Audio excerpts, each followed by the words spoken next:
Hi friends, 24/7 కొలుగురి news ఛానల్కు స్వాగతం. అసలే ఎండలు మండిపోతూ ఉన్నాయి, ఒంట్లో దాహం ఎక్కువైపోతుంది. మంచినీళ్లు తాగడమే కాదు, పండ్లు పలహారాలు తినాలని కూడా శరీరం కోరుకుంటూ ఉంటుంది. ముఖ్యంగా డాక్టర్లు ఏం చెప్తారంటే, ఈ ఎండలో పడి తిరుగుతున్నప్పుడు వడదెబ్బ కొట్టకుండా ఉండాలంటే మీరు వాటర్ కంటెంట్ ఎక్కువగా ఉన్నటువంటి ఫ్రూట్స్ని కూడా తీసుకోండి అంటారు. అందులో తిరుగులేనటువంటి రారాజుగా మనం దేనిగా చెప్పాలంటే పుచ్చకాయ, వాటర్ మిలన్లో ఉన్నటువంటి వాటర్ కంటెంట్ ఇంకా మనకు చాలా పండ్లలో దొరకదు. అయితే విషాదం ఏంటంటే, ముంబైలోన పైదోని ప్రాంతంలోన అబ్దుల్లా అనేటువంటి ఒక వ్యాపారి తన కుటుంబం తరఫు నుంచి ఒక పార్టీ ఇచ్చి వాళ్ళందరూ వెళ్ళిన తర్వాత అర్ధరాత్రి పూట మటన్ బిర్యానీ, పుచ్చకాయలు తిన్నటువంటి అబ్దుల్లా, అతని భార్య, ఇద్దరు కూతురులు ఆసుపత్రిలోన ప్రాణాలు వదిలారు. ఫుడ్ పాయిజన్ జరగలేదు అని తేలిన తర్వాత, అంటే బిర్యానీలో ఎలాంటి అవకతవకలు జరగలేదు అని తేలిన తర్వాత అందరూ వచ్చి పడింది ఎక్కడంటే పుచ్చకాయ పైన. అందరూ ఏమన్నారంటే పుచ్చకాయ తిన్నారు, ప్రాణాలు పోగొట్టుకున్నారు.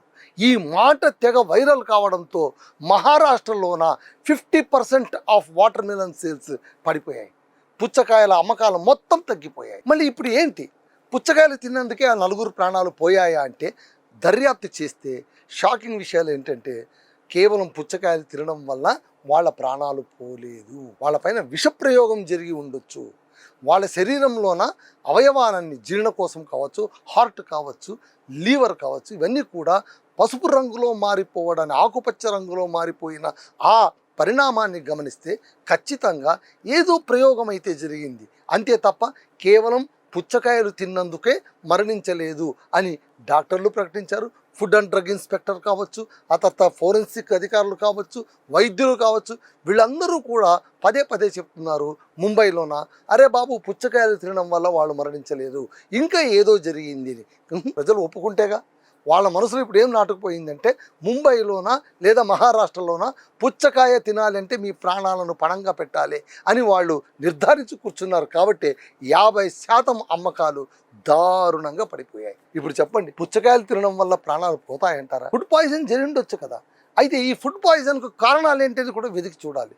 అందుకోసమే మన ఎండాకాలంలోన ప్రాణాలపైన వచ్చేటువంటి అంశాలు చాలా ఉంటాయి. ముఖ్యంగా మనం బయటికి వెళ్ళేటప్పుడు తీసుకునేటువంటి వాటర్ కూడా సరైనటువంటిది కావాలి. ఎలా పడితే అలా, ఎక్కడ పడితే అలా మనం మంచినీళ్ళు తాగేసామనుకోండి, దాహం చల్లార్చుకోవడానికి జాగ్రత్తగా ఉండాలి. అంతేకాదు, ఎండన పడి తిరిగి వచ్చిన తర్వాత ఒకేసారిగా ఐస్ వాటర్ అనేది తీసుకోకూడదు. అది ఖచ్చితంగా శరీరంలోన విపరీతమైన పరిణామాలకు చోటు చేసుకుంటాయి.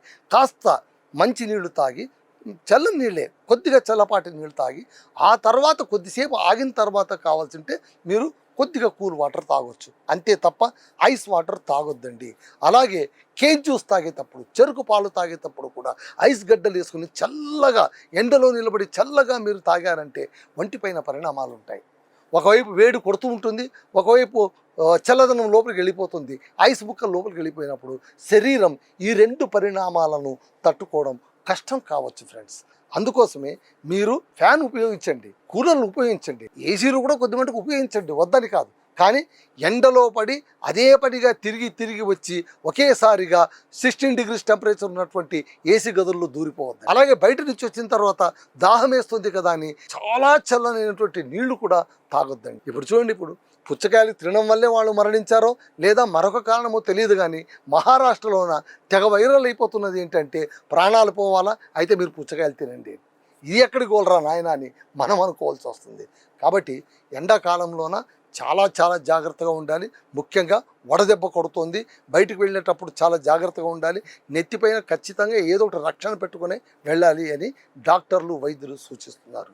సో ఇదండి ముంబైలోని పైదోని ప్రాంతంలోన పుచ్చకాయలు తిని ప్రాణాలు పోగొట్టుకున్నారు అన్నటువంటి ఒక కుటుంబ విషాదగాథ ఇప్పుడు వైరల్ అవుతుంది.